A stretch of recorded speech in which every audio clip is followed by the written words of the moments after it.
Hello बच्चों, let's read the question. The question says which of the following part of acid radical can be distinguished by a dilute sulphuric acid. हमारे पास जो है radical pair दिए गए हैं यहाँ पे फोर. हमें बताना है कि इनमें से कौन से पेयर को जो है हम डाइल्यूट सल्फ्यूरिक एसिड की हेल्प से जो है सेपरेट डिस्टिंग्विश कर सकते हैं, मीन्स कि हम अलग अलग कर सकते हैं. Let's start.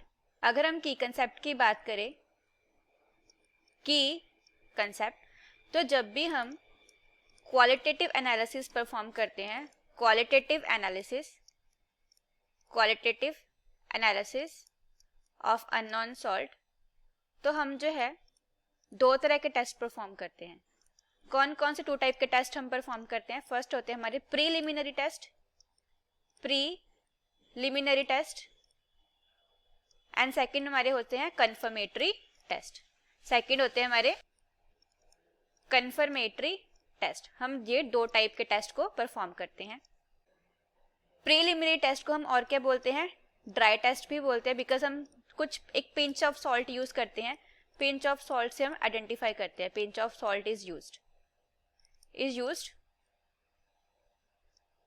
To identify radicals. हम कुछ कॉमन रेडिकल्स निकाल लेते हैं जिनकी हमें पॉसिबिलिटी लगती है. बट कंफर्मेटरी टेस्ट होते हैं हमारे वेट टेस्ट होते हैं, और ये हमें पूरा कंफर्म कर देते हैं. कंफर्म अननोन सॉल्ट, हमें पूरा प्रॉपर जो है एनायन एंड कैटायन का जो है कंफर्म कर देते हैं हमारे सॉल्ट को. हमारे पास एनायन भी पता लग जाता है हमें कौन सा है, एंड कैटायन भी पता लग जाता है. जो डाइल्यूट सल्फ्यूरिक एसिड है जो हम यूज कर रहे हैं इस क्वेश्चन में, it is used for preliminary test. हम प्रीलिमिनरी टेस्ट के लिए यूज करते हैं प्रीलिमिनरी टेस्ट. सपोज हमारे पास पिंच ऑफ सॉल्ट लिया हमने, तो हम क्या करते हैं, टेस्ट ट्यूब लेते हैं. टेस्ट ट्यूब में अपना कुछ ड्राई सॉल्ट डाल के उसमें जो है हम ड्रॉप वाइज के ऐड करते हैं, डाइल्यूट सल्फ्यूरिक एसिड जो है ऐड करते हैं.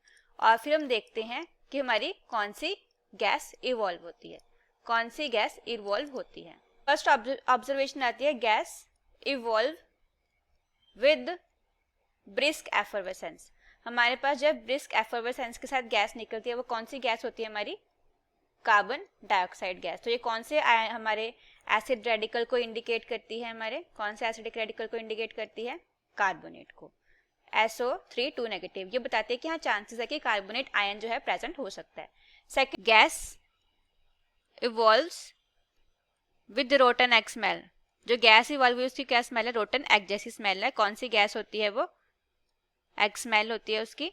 ये सेकंड केस है हमारा हाइड्रोजन सल्फाइड. तो ये कौन सा इंडिकेट करती है? कि हमारा सल्फाइड ग्रुप जो है प्रेजेंट है. थर्ड वन इज जो गैस हुई है इवॉल्व है, वो सफोकेट करते हैं हम उसमें, सफोकेटिंग सी होती है वो.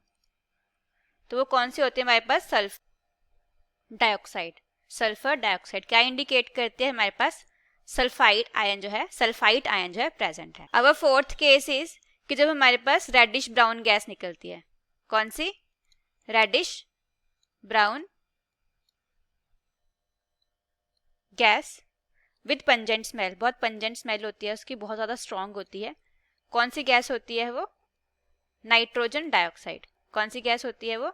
Nitrogen dioxide. ये क्या इंडिकेट करती है कि हमारे पास जो है नाइट्राइट प्रेजेंट है.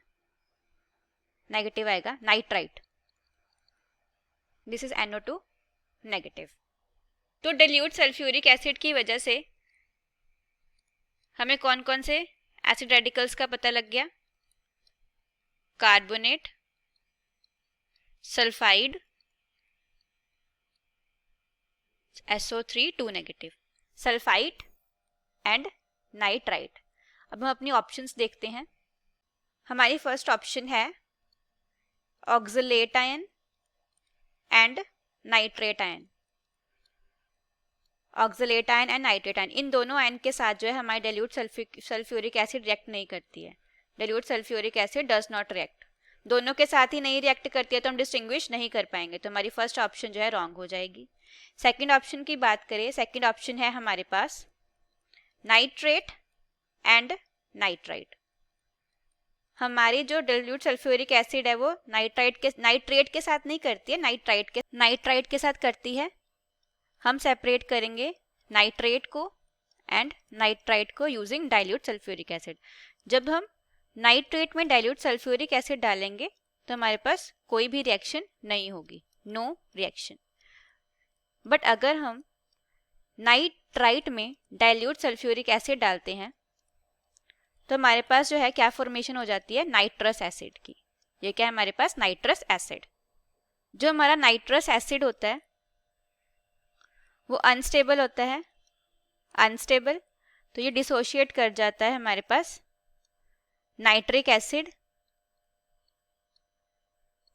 प्लस नाइट्रस ऑक्साइड में। अगर हम बैलेंस्ड इक्वेशन लिखें अगर हम, तो हमारे पास जो है नाइट्रस एसिड रिएक्ट करेगा इन दी प्रेजेंस ऑफ, हम उसको हीट करेंगे तो हमारे पास क्या बन रहा है, एक तो नाइट्रिक एसिड बन रहा है जो कि स्टेबल होता है, 2 मॉलिक्यूल्स बन रहे हैं हमारे पास नाइट्रस ऑक्साइड के प्लस वाटर बन रहा है। फर्दर जो है हमारा नाइट्रस ऑक्साइड जो बना है, जो हमारे पास नाइट्रस ऑक्साइड बना है वो ऑक्सीजन के साथ रिएक्ट कर रहा है और हमारे पास जो है नाइट्रोजन डाइऑक्साइड निकल रही है, जो हमने की एक्सपीरियंस की थी। हमारे पास जो है डार्क ब्राउन गैस निकल रही है, डार्क ब्राउन गैस। अगर हम थर्ड केस की बात करें, क्लोराइड एंड ब्रोमाइड को हम डिस्टिंग्विश नहीं कर सकते हैं। अब हम चेक करते हैं अपना last fourth case. Fourth case में हमारे पास कौन कौन से आयन है, बाई कार्बोनेट है एंड हमारे पास है कार्बोनेट आयन। अगर हम लास्ट केस की बात करें, बाई कार्बोनेट है, कार्बोनेट है, जब हम दोनों को जो है डाइल्यूट H2SO4 के साथ रिएक्ट करवाएंगे, ड्रॉप वाइज डालेंगे, तो दोनों केसेस में क्या हो जाएगा हमारे पास, दोनों केसेस में आज हमारे पास कार्बन डाइऑक्साइड गैस जो है बाई प्रोडक्ट निकल जाएगी, दोनों में एफर्वेसेंस होगी। तो हम it is not possible to distinguish, हम इन दोनों को भी डिस्टिंग्विश नहीं कर सकते हैं, not possible to distinguish. Possible, अगर हम बैलेंस्ड इक्वेशन लिखे तब जब हमारे पास 2 मॉलिक्यूल्स जो हैं बाई कार्बोनेट के रिएक्ट करते हैं एसिड के साथ, तो हमारे पास जो है 2 मॉलिक्यूल्स निकलते हैं कार्बन डाइऑक्साइड के प्लस 2 मॉलिक्यूल्स की वाटर के निकलते हैं। सिमिलरली जब हमारे पास 2 कार्बोनेट आयंस के मोल्स रिएक्ट करते हैं 4H+ के साथ, तो हमारे पास क्या निकलता है, 2 molecules of carbon dioxide and 2 molecules of water. Now let us mark the answer. Dilute sulphuric acid के साथ हम सिर्फ और सिर्फ जो है नाइट्रेट एंड नाइट्राइट आयंस को डिस्टिंग्विश कर पाए हैं, तो हमारा ऑप्शन बी जो है करेक्ट आंसर हो जाएगा। Option B is the correct answer of our question. I hope you will understand. All the best.